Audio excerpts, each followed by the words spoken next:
খুব গুরুত্বপূর্ণ একটি তথ্য যেটি এই মুহূর্তে আমাদের কাছে এসছে এবং আপনারা জানেন দর্শক যে এই গত ২ দিন যাবৎ পুরো দেশ জুড়ে কি চলছে।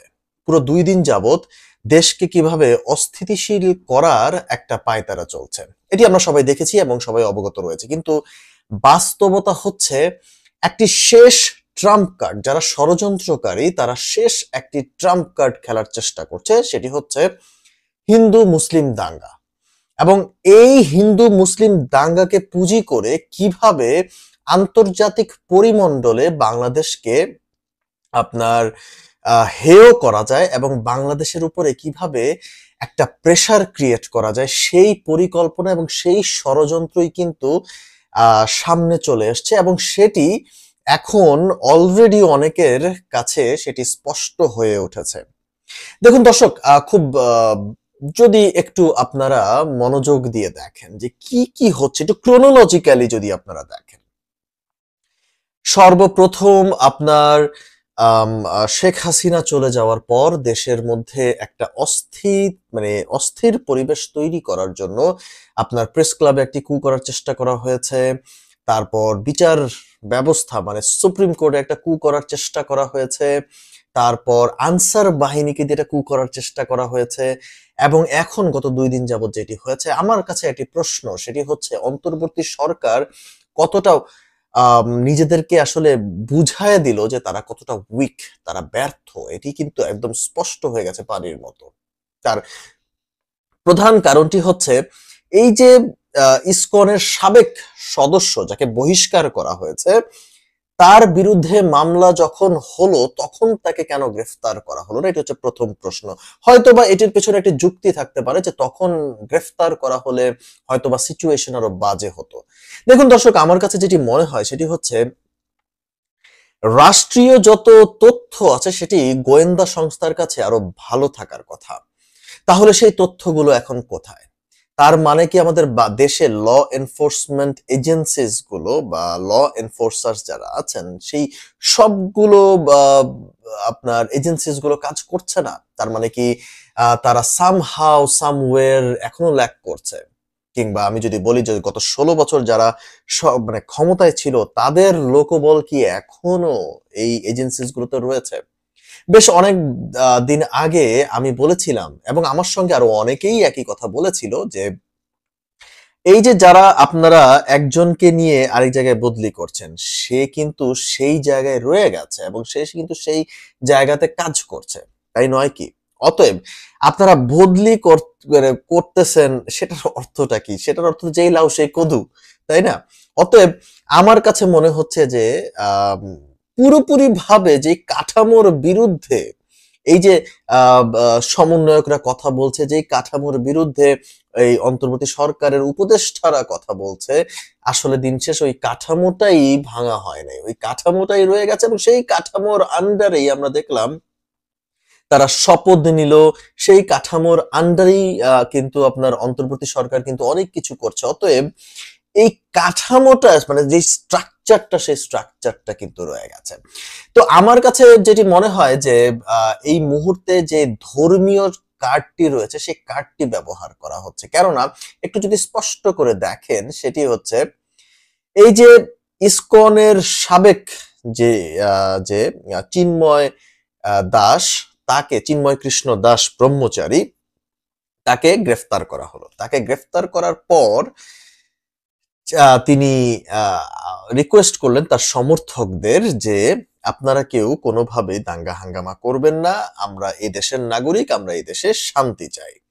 তো এই দেশে যদি আপনার তারা শান্তি চায় তাহলে তারা কেন ভাঙচুর করতে গেল, তারা কেন একজন অ্যাডভোকেটকে হত্যা করতে গেল? সেই প্রশ্নটি কি এখন আসে না? একটা দাঙ্গা লাগানোর একটা পরিস্থিতি কি তারা তৈরি করেনি? এখন এই একটা কথা বারবার, এটি হচ্ছে আমার ইন্ডিয়ান যারা দর্শক রয়েছেন তাদের কাছে, যে এই যে বারবার বলা হচ্ছে বাংলাদেশে সংখ্যালঘুদের সংখ্যালঘুদের কোনো দাম নেই, ভ্যালিউ নাই। এখন আমার কথাটি হচ্ছে যদি সংখ্যালঘুদের কোনো ভ্যালিউ না থাকতো তারা তাহলে এত বড় আন্দোলন তারা করে কিভাবে? এত বড় আন্দোলন, তারা মোর্চা বের করছে, তারা জেলায় জেলায় আন্দোলন করছে, প্রোটেস্ট করছে, তারা পুলিশের গাড়ি পুড়িয়ে দিয়েছে। আপনার আপনার সম্ভবত আপনার কোতোয়ালিপাড়া, কোটালীপাড়াতে আপনার পুলিশ আহত হয়ে গেছে এবং পুলিশের উপরে তারা হামলা করেছে। এই যে কিছুদিন আগে আমরা দেখলাম যে আপনার যাত্রাবাড়িতে ছাত্রদের মধ্যে একটা সংঘর্ষ হয়েছে। এই যে বিষয়গুলো হচ্ছে, এক এক করে যে হচ্ছে, তো এই যে আপনার হিন্দু ভাই বোনেরা যারা আছেন, তারা তারা এই দেশে তাদের পাওনা পাচ্ছে না, তারা এই দেশের নাগরিক ফিল করছে না, তারা তারা তারা আতঙ্কিত। যেই লোক আতঙ্কিত বা যে সম্প্রদায় আতঙ্কিত, তারা কিভাবে এত বড় আন্দোলন করে? আমার প্রশ্নটি হচ্ছে সেই জায়গাটাতে। তো এইখানেই কিন্তু যদি আমি একটা প্রশ্ন, মানে একটা কোশ্চেন মার্ক করে দিই, তারা এত বড় আন্দোলন তারা কিভাবে করে? জেলায় জেলায় তাদের এত এত সমর্থক কিভাবে? তার মানে এটার থেকে স্পষ্ট যে বাংলাদেশে এখনো তারা স্বাধীন, স্বাভাবিক, তাদের উপরে কোনো অত্যাচার করা হয় নাই, তারা ভালোই আছে। এবং আমি ব্যক্তিগতভাবে ধরেন আমি আমার যে অফিসে চাকরি করি, সেই অফিসেই আমার হিন্দু ভাই আছে, তার কাছে যখন আমি প্রশ্ন করলাম, সে খুবই ক্লিন এন্ড ক্লিয়ারলি বলছে যে এগুলো সবই আসলে পলিটিক্স, রাজনীতি, তারা ভালোই আছে বাংলাদেশে এবং তারা সুস্থ আছে।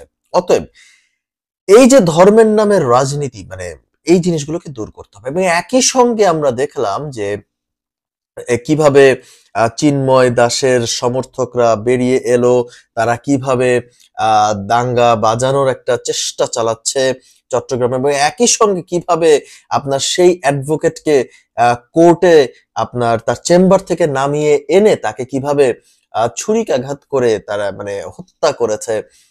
এটাও কিন্তু এখন এই যে সে ছিল, এবং সব থেকে মজার টুইস্ট ব্যাপারটি সেটি হচ্ছে, যেই অ্যাডভোকেটকে হত্যা করা হয়েছে সেই সাইফুল ছিল হচ্ছে জামায়াতের একজন কর্মী, এবং জামায়াতের আমির শফিকুল ডক্টর শফিক কিন্তু এই কথাটি স্পষ্ট ভাবে বলেছে যে আমাদের একজন কর্মী ছিল এবং সেই কর্মীকে হত্যা করা হয়েছে। সো এই যে একটা দাঙ্গা লাগানোর একটা যে পরিকল্পনা, সেই জায়গা থেকে আমরা দেখলাম যে আমাদের মুসলিম ধর্মের অনেকে আছেন যাদের কথা অনেকে শুনে, তারাও বলছে যে শান্ত থাকার জন্য, এবং একই কথা আমিও বলবো যে শান্ত থাকার জন্য। কারণ দেখুন, শেখ হাসিনা সরে যাওয়ার পর দেশে একটা অস্থিতিশীল পরিবেশ তৈরি হবে, এটি একদমই নির্ধারিত ছিল, মানে এটি হতো এবং সেটি হচ্ছে। অতএব এই যে মানে একটা দাঙ্গা লাগানোর যে পরিকল্পনাটি, সেটি কিন্তু এখন স্পষ্ট হয়ে গেছে এবং সেটি ফাঁস হয়ে গেছে যে এখানে খুব গভীর একটা পরিকল্পনা হচ্ছে, খুব গভীর ভাবে কিন্তু সবকিছু পর্যালোচনা করা হচ্ছে, কোথাও না কোথাও থেকে একটা ট্রাম্প কার্ড খেলা হচ্ছে। অতএব দর্শক, আপনারা কমেন্টের মাধ্যমে জানিয়ে দেন যে এই ট্রাম্প কার্ডটি কোথা থেকে খেলা হচ্ছে, কিভাবে খেলা হচ্ছে। অনেকে সমাজে বলছে এর সাথে ভারত জড়িত, এর সাথে ভারতের এজেন্সিজরা জড়িত। সো এগুলো কি আসলে সত্য বলে আপনাদের কাছে মনে হয় কিনা, সেটি আমার একটা প্রশ্ন রয়ে গেল। এবং আপনাদের প্রশ্ন এবং আমার কিছু ফাইন্ডিংস নিয়ে আমি আগামীকাল আবারও নতুন একটি এপিসোড নিয়ে আসব। আশা করছি সেটির দিকে আপনারা অবশ্যই নজর রাখবেন। ধন্যবাদ।